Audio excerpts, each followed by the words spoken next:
ദൈവ തിരുനാമത്തിന് മഹത്വമുണ്ടാവട്ടെ. Bible reading പ്രോഗ്രാമിൽ സംബന്ധിക്കുന്ന ഏവർക്കും കർത്തൃനാമത്തിൽ സ്നേഹവന്ദനം. ഉൽപ്പത്തി പുസ്തകം 19-ാം അധ്യായം നമ്മൾ ഇന്ന് വായിക്കുന്നു.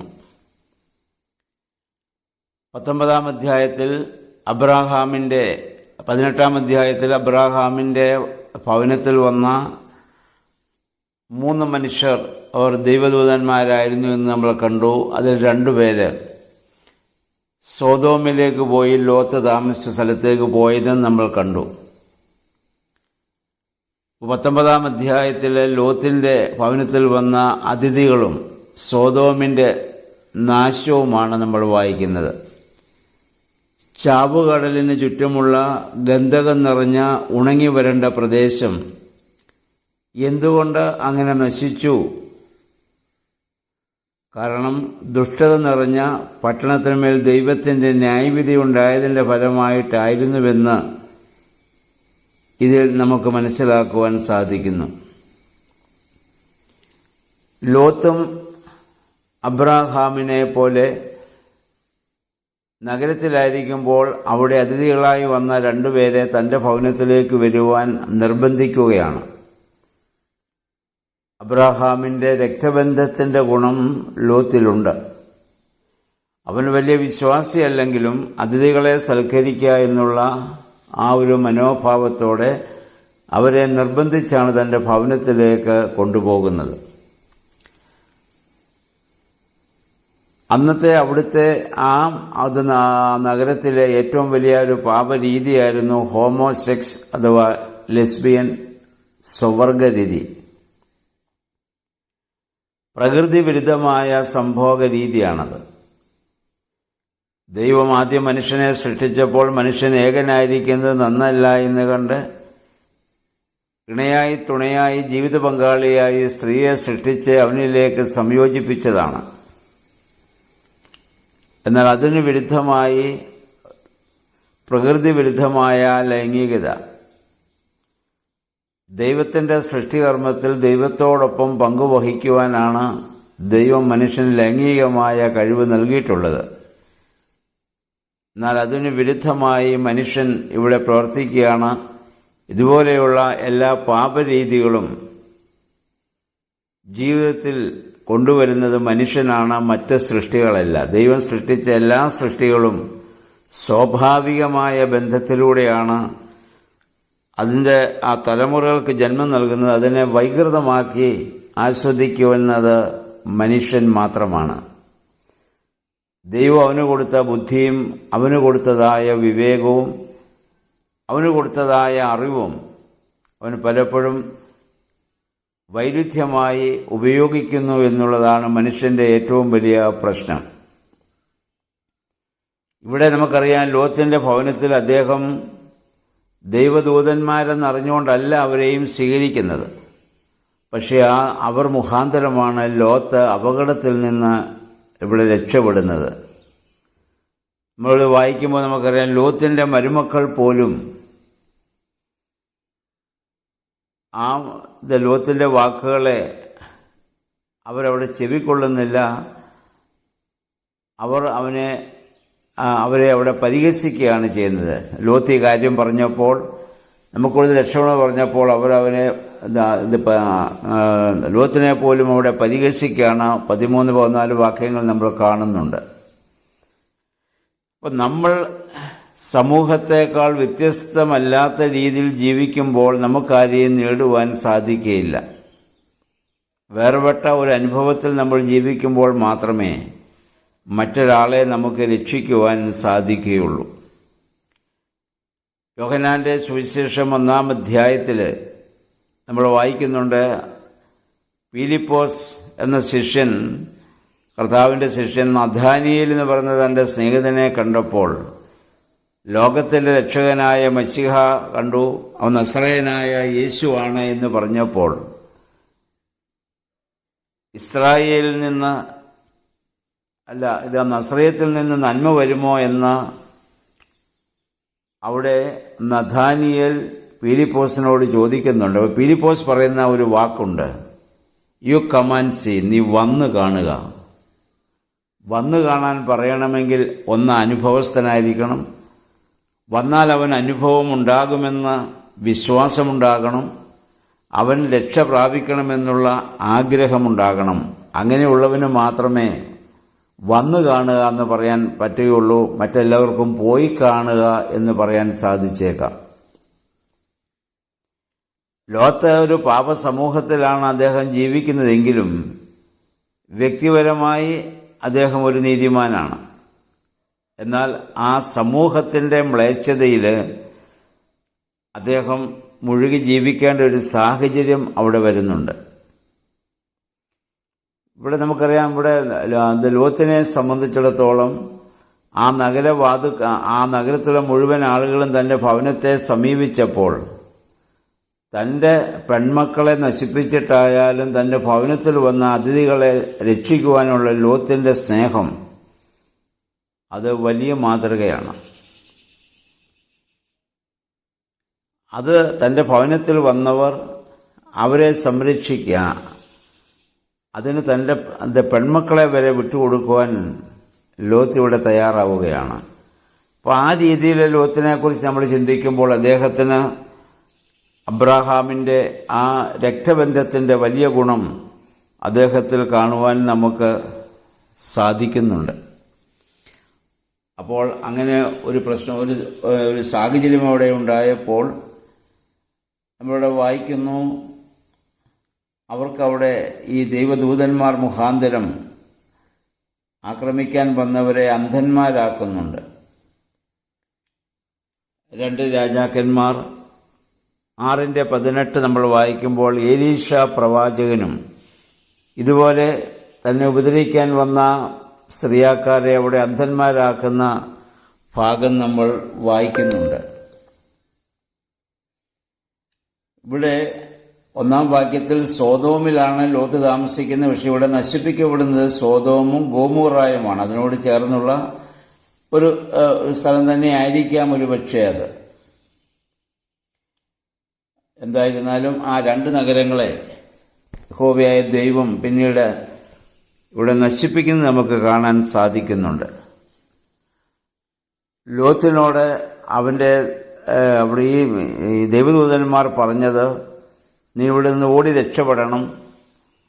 അവർക്ക് പോകാൻ വലിയ മനസ്സില്ലെങ്കിലും ആ ദൈവദൂതന്മാർ അവരെ കൈക്ക് പിടിച്ച് അവരെ പുറത്തു കൊണ്ടുപോകുന്നതായി നമ്മൾ വായിക്കുന്നുണ്ട്.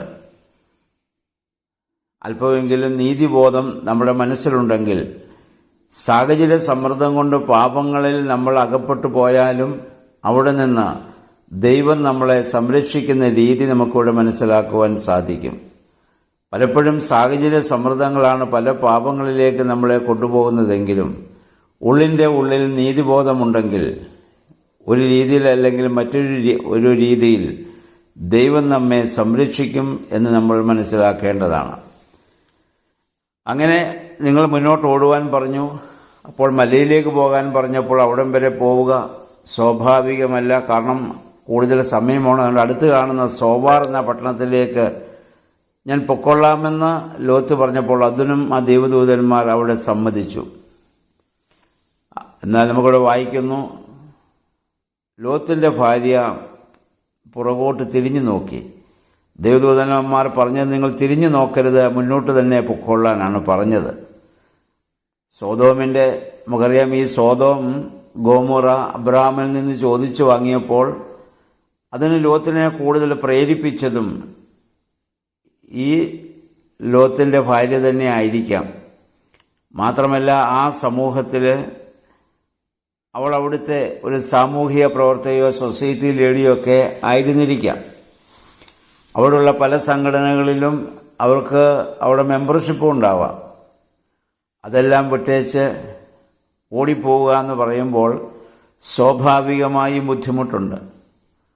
ലോകത്തോട് നമ്മൾ എത്രമാത്രം മാനസികമായി നമ്മൾ അടുക്കുന്നുവോ അത്രമാത്രം നമുക്കതിൽ നിന്ന് രക്ഷപ്പെടുവാൻ ബുദ്ധിമുട്ട് വരും. പലപ്പോഴും പാപത്തിലേക്ക് നമ്മൾ വീണു പോകുന്നതും അപ്രകാരമുള്ള സ്വാധീനം കൊണ്ടാണല്ലോ.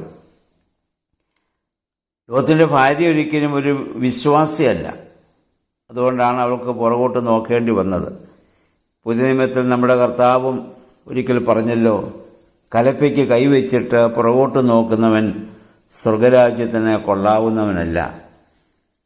കലപ്പയുടെ ചുണ്ട് അത് മുന്നോട്ടാണ് ഉഴേണ്ടത്, കാള മുന്നിലാണ് നിൽക്കുന്നത്. പിന്നെ പുറകോട്ട് നോക്കുക എന്നുള്ളത് ഇവിടെ ഉദ്ദേശിക്കുന്നത് ഫ്ലെക്സിബിൾ ഹാർട്ട് അഥവാ ചഞ്ചല ഹൃദയമാണ്. ചഞ്ചല ഹൃദയമുള്ളവർക്ക് രക്ഷപ്പെടുക അസാധ്യമാണ്. അതുകൊണ്ട് അവൾ അവിടെ ഉപ്പുതൂണായി മാറിപ്പോകുന്ന ഒരു സാഹചര്യം അവിടെ വരുന്നുണ്ട്. ദൈവം നമ്മളെ വിളിച്ചിരിക്കുന്നത് ദൈവികമായ പാതയിലൂടെ ഈ ഭൂമിയിൽ ജീവിക്കുന്നതിന് വേണ്ടിയിട്ടാണ്. പക്ഷേ അതിൽ നിന്ന് വ്യത്യസ്തമായി ഈ ലോകവുമായുള്ള ഒരു ഇഴുകിച്ചേരൽ പലപ്പോഴും ദൈവത്തിൽ നിന്നും രക്ഷയിൽ നിന്നും നമ്മളെ അകറ്റുന്നു എന്നുള്ള ആ ഒരു സത്യം കൂടി നമ്മൾ മനസ്സിലാക്കേണ്ടതാണ്. ലോകത്തിലാണ് നമ്മൾ ജീവിക്കേണ്ടത്, ലോകത്തിലാണ് നമ്മെ ദൈവം ആക്കിയത്. എന്തിനാണ്? ഈ സമൂഹത്തെ രക്ഷിക്കുന്നതിനാണ് ക്രൈസ്തവ സമൂഹത്തെ ദൈവം ഈ ഭൂമിയിലാക്കിയിരിക്കുന്നത്. അതുകൊണ്ട് കർത്താവ് ശിഷ്യന്മാരെ അയക്കുമ്പോൾ പറഞ്ഞത്, എൻ്റെ പിതാവ് എന്നെ അയച്ചതുപോലെ ഞാൻ നിങ്ങളെ അയക്കുന്നുവെന്നാണ്. കർത്താവ് എങ്ങനെയാണോ സമൂഹത്തെ തിരുത്താൻ ശ്രമിച്ചത്, ആയതുപോലെ ഒരു തിരുത്തൽ ശക്തിയായി ഭൂമിയിൽ ജീവിക്കേണ്ടവരാണ് ക്രൈസ്തവ സമൂഹം. പക്ഷേ നമുക്കിന്നത് സാധിക്കുന്നുണ്ടോ എന്ന് നാം ഓരോരുത്തരും അത് ചിന്തിക്കേണ്ടതാണ്. അതിൻ്റെ പരിണിത ഫലം പിന്നീട് നമ്മൾ കാണുന്നത് എന്താണ്? അവർ ഓടി അടുത്ത ഗ്രാമത്തിൽ ചെന്നു. അപ്പം ലോത്തിൻ്റെ പെൺമക്കൾ ലോത്തിൽ നിന്ന് മക്കളെ ജനിപ്പിക്കുന്ന ഒരു സാഹചര്യം. അവരും കാരണം ആ ഒരു സമൂഹത്തിൽ സൊദോമിൽ അവർ ജീവിച്ചതിൻ്റെ ആ ഒരു പാപത്തിൻ്റെ ആ ഒരു പരിണിത ഫലം അവരിൽ ഇങ്ങനെ നിലനിൽക്കുകയാണ്. അതുകൊണ്ട് അവർ പറഞ്ഞു, ഇനി നമുക്കിവിടെ മറ്റ് പുരുഷന്മാരൊന്നും നമ്മുടെ ഈ പ്രദേശത്തില്ല. അതുകൊണ്ട് അപ്പനിൽ നിന്ന് മക്കളെ ജനിപ്പിക്കാൻ വേണ്ടി അവർ ശ്രമിക്കുന്നതായി നമ്മളിവിടെ കാണുന്നുണ്ട്. അതും പ്രകൃതി വിരുദ്ധമായ ലൈംഗികമായ ഒരു വലിയ ഒരു വീഴ്ച തന്നെയാണ് അവിടെ നമുക്ക് കാണുവാൻ സാധിക്കുന്നത്. രക്തബന്ധമുള്ളവരിൽ നിന്ന് മക്കളെ ജനിപ്പിക്കുക എന്നുള്ളത്. അപ്പം അവർ ലോകപരമായിട്ട് മാത്രമാണ് അവർക്ക് ചിന്തിക്കാൻ സാധിക്കുക. അവരാരും വിശ്വാസികളല്ലല്ലോ. അപ്പോൾ അവർ മാനുഷികമായി മാത്രമേ ചിന്തിക്കാൻ സാധിക്കുന്നുള്ളൂ. ദൈവദൂതന്മാർ മുഖാന്തരം രക്ഷപ്പെട്ടു. ആ ദൈവം വഴി നടത്തുമെന്നൊരു വിശ്വാസം ആ പെൺമക്കൾക്ക് ഒരിക്കലുമില്ല. ഉണ്ടായിരുന്നെങ്കിൽ അവരങ്ങ് ചെയ്യില്ലല്ലോ. അങ്ങനെ അവർക്ക് ജനിച്ച 2 മക്കളാണ്, ഒന്ന് മോവാബ്യരും അമ്മോന്യരും. അപ്പം മോവാബ് എന്ന വാക്കിനർത്ഥം പിതാവിൽ നിന്നും വരുന്നവനെന്നാണ്. അമ്മോൻ എന്ന വാക്കിനർത്ഥം ചാർച്ചക്കാരനോട് ബന്ധമുള്ളവനെന്നാണ്. ഇസ്രായേലിൻ്റെ അയൽക്കാരായ മോവാബും അമ്മോനും അവരുമായി വാസ്തവത്തിൽ രക്തബന്ധമുണ്ട്. ആ ലോത്തിൽ നിന്ന് അവർ ജനിച്ചു എന്നുള്ളതുകൊണ്ട്. പക്ഷെ അവർ രണ്ടുപേരും ലോത്തിൻ്റെ പുത്രിമാർക്ക് അവിഹിത വേഴ്ചയിൽ ജനിച്ച സന്താനങ്ങളാണ്. ഇസ്രായേൽ ജനത്തിൻ്റെ മരുഭൂമി യാത്രയിൽ അവർക്ക് എക്കാലവും ഒരു വലിയ തലവേദനയായി മോവാബ്യരും അമ്മോന്യരും അവരോട് പെരുമാറുന്നതായി നമുക്ക് ആ പുറപ്പാട് പുസ്തകത്തിൽ ചെല്ലുമ്പോൾ കാണാൻ സാധിക്കും. പിന്നെ അതിൻ്റെ 29-ാം വാക്യം വരെ നമ്മൾ കാണുന്നത് ലോത്ത് രക്ഷിക്കപ്പെട്ടത് നമ്മൾ വായിക്കുന്നു. ദൈവം അബ്രാഹാമിനെ ഓർത്തു ലോത്തിനെ രക്ഷിച്ചുവെന്നാണ്. അബ്രാഹാം എന്ന ആ വിശ്വാസിയെ ദൈവം ഓർക്കും. ആ അബ്രാഹാമിനോടുള്ള സ്നേഹമാണ് ലോത്ത് പോലും ഇവിടെ രക്ഷപ്പെടാൻ കാരണമായിട്ട് തീരുന്നത്. അപ്പോൾ നമ്മളൊരു വിശ്വാസി ഉണ്ടെങ്കിൽ അവൻ മുഖാന്തരം അവനുമായി ബന്ധമുള്ളവരും രക്ഷപ്പെടുവാൻ കാരണമായിട്ട് തീരും എന്ന കാര്യം കൂടി ഇവിടെ നിന്ന് നമ്മൾ മനസ്സിലാക്കേണ്ടതാണ്. ഇവിടെ നമ്മൾ വായിക്കാം, ഇത് ലോത്തിൻ്റെ ഈ ഒരു കഥ വളരെ ദുഃഖകരമായ ഒന്നാണ്. പണം സമ്പാദനത്തിനായുള്ള ഓട്ടത്തിനൊടുവിൽ അവനവൻ്റെ ഭാര്യ, മരുമക്കൾ, സ്വത്തുക്കളെല്ലാം ഇപ്പോൾ നഷ്ടമാകുന്ന ഒരു സാഹചര്യം. പെൺമക്കൾ അവനുമായി വ്യഭിചാരത്തിലേർപ്പെട്ട് മക്കളെ ജനിപ്പിക്കുന്ന ഒരു സാഹചര്യം.